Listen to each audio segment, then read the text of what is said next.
Assalamualaikum warahmatullahi wabarakatuh. Selamat pagi, salam sejahtera untuk kita semua. Apa kabar anakku sekalian? Semoga kita semua dalam keadaan sehat walafiat. Dan kita masuk ke pertemuan kedua, yaitu aspek pengolahan kelas 12, makanan fungsional, perencanaan usaha, design thinking, BMC. Nah, apa aja itu semua? Yuk kita lihat. Yang pertama yaitu pengertian dari makanan fungsional. Pengertian makanan fungsional bisa dikatakan makanan fungsional itu makanan dan minuman dengan manfaat kesehatan yang melampaui kandungan nutrisinya.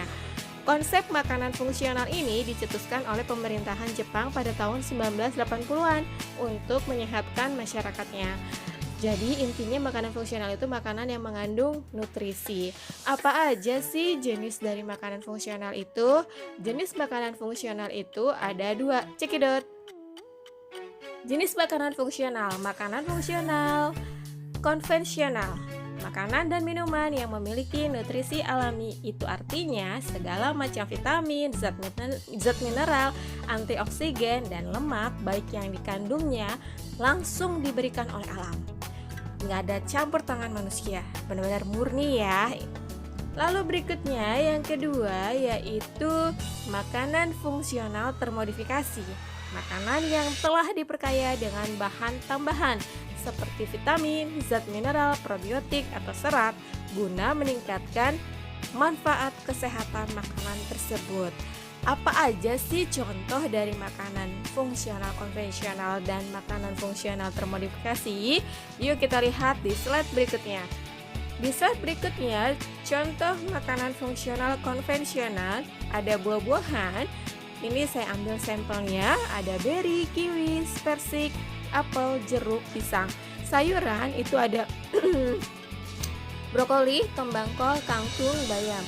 Kacang-kacangan ada almond, pete, pistachio, lalu legum ada buncis, kacang hitam, lentil, lalu ada biji-bijian utuh, gandum, soba, beras merah, makanan laut, salmon, sarden, dan lain-lain. Makanan fermentasi ada tempe, kombucha, kimchi, kefir, lalu rempah-rempahan ada kunyit, kayu manis, jahe, cabai rawit. Minumannya ada kopi, teh hijau, lalu ada teh hitam. Ya, itu makanan fungsional konvensional. Lalu apa aja sih jenis makanan fungsional termodifikasi? Makanan fungsional termodifikasi itu contohnya jus buah dalam kemasan. Ya, yang suka kita lihat di warung-warung itu kan ada ya jus buah dalam kotak. Lalu ada yogurt ya yang sering dijajakan di minimarket, supermarket sama itu ya yogurt. Lalu ada susu almond, lalu ada susu beras, ada santan, ada roti, ada pasta, sereal, granola. Nah, itu contoh makanan fungsional termodifikasi. Berikutnya, apa saja sih manfaat makanan fungsional? Yang pertama, mencegah kekurangan nutrisi. Yang kedua, mencegah penyakit. Yang ketiga, mendukung tumbuh kembang anak. Intinya begini, tentunya makanan yang mengandung nutrisi itu akan bagus bagi seseorang yang kekurangan nutrisi.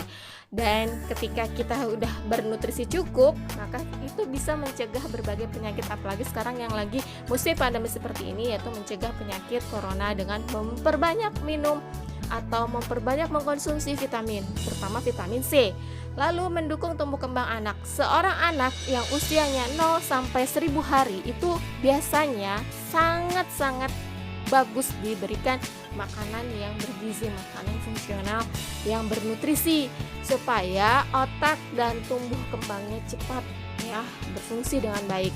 Itu manfaat makanan fungsional. Sekarang kita lihat perencanaan usaha. Saya ingin flashback kalian ke materi kelas 10 yang mengenai design thinking. Metode design thinking ini adalah proses menciptakan ide-ide baru dan inovatif yang dapat memecahkan masalah. Melalui design thinking, pelaku bisnis dapat menciptakan produk dan layanan baru bagi pelanggan hingga dapat meningkatkan produktivitas. Jadi, kalau kita flashback kembali di materi kelas 10, design thinking ini adalah langkah awal seseorang untuk memulai usaha. Apa saja sih langkah-langkah metode design thinking ini? Yuk check it out. Langkah-langkah design thinking. Yang pertama adalah empathize, yang kedua define, yang ketiga ideate, yang keempat prototyping, dan yang kelima test. Yuk kita lihat satu-satu apa saja sih maksud dari 5 langkah tersebut. Design thinking, langkah design thinking yang pertama adalah empathize. Pelaku bisnis harus mengerti apa yang sebenarnya dibutuhkan pelanggan atau target pasarnya. Pelaku bisnis dapat menciptakan produk yang benar-benar dibutuhkan oleh banyak orang. Saya misalkan contohnya seperti ini.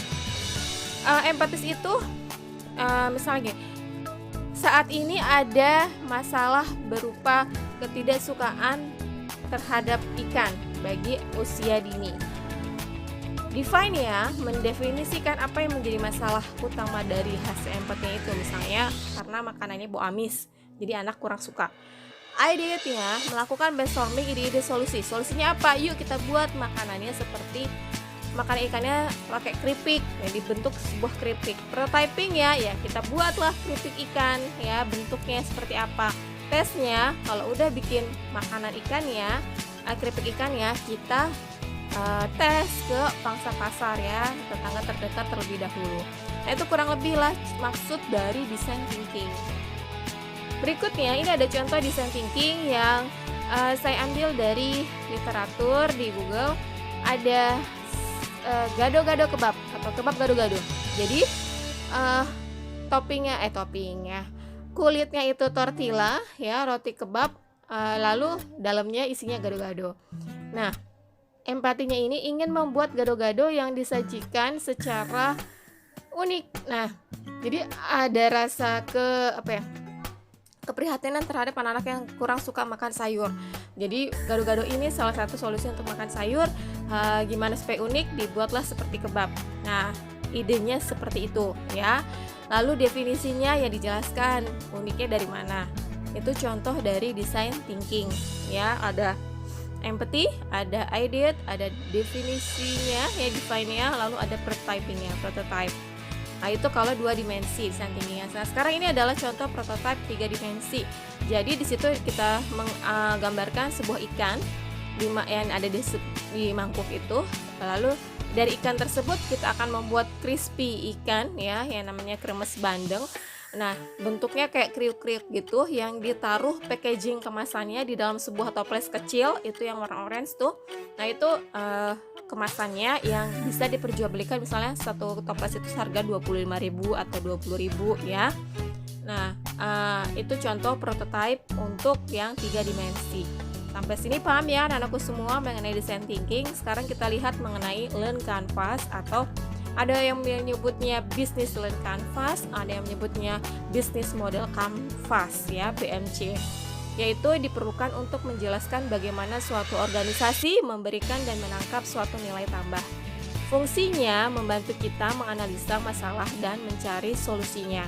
Jadi business model canvas atau business learn canvas ini dia akan terkotak-kotakan langkah mana dulu yang harus dianalisa masalahnya, lalu dicarikan solusinya. Berikut adalah format dari learn canvas dari nomor 1 sampai 9. Intinya begini.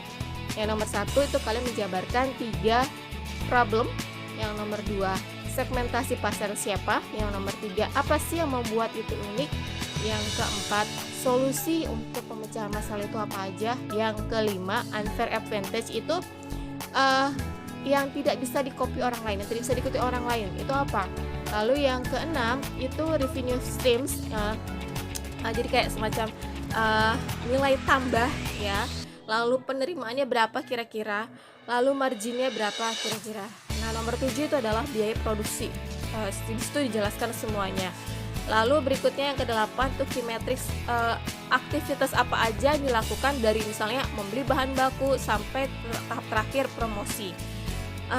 Lalu ada yang ke-9 channel. Channel itu adalah media promosi kalian jualnya kemana aja. Nah ini contoh dari learn canvas yang berbentuk 2 dimensi atau yang di selembar kertas bergaris ya, jadi layoutnya seperti itu.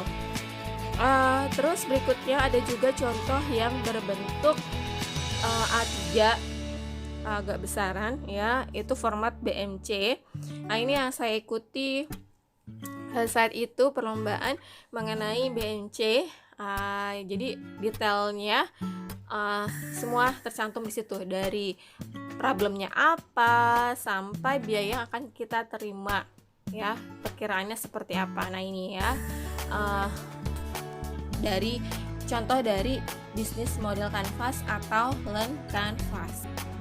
Oke, sampai sini dulu untuk materi. Sekarang kita lihat penugasan produk yang pertama, yaitu diskusikan secara berkelompok untuk satu semester ini. Mau produk apa aja terserah, yang penting temanya bahan dasar makanan fungsional. Jika sudah menentukan makanannya, lalu kalian diskusikan secara berkelompok bagaimana desain thinkingnya, seperti dulu ya waktu kelas 10. Lalu setiap individu menyalin hasil diskusi desain thinkingnya itu di selembar kertas HVS sekreatif mungkin, ya, sekreatif individu masing-masing, sebagus mungkin. Kata-katanya boleh sama dan satu kelompok, asalkan layoutnya hasil karyanya berbeda. Terus jika sudah membuat di kertas HVS, lalu silahkan kalian foto dan kalian upload ke Google Classroom yang nanti linknya saya berikan pada saat hari H pembelajaran. Waktu pengerjaannya seminggu setelah kalian menyimak video ini. Jadi itulah penugasan produknya. Jika ada yang kurang jelas mengenai materi dan penugasan di pertemuan kedua ini, kita diskusikan di grup Kaizala atau silahkan wapri ke saya. Saya rasa cukup sekian, kurang lebihnya mohon maaf. Terima kasih. Wassalamualaikum warahmatullahi wabarakatuh. Selamat siang. Sampai jumpa di pertemuan berikutnya. Salam sehat tanpa obat untuk kita semua. Bye.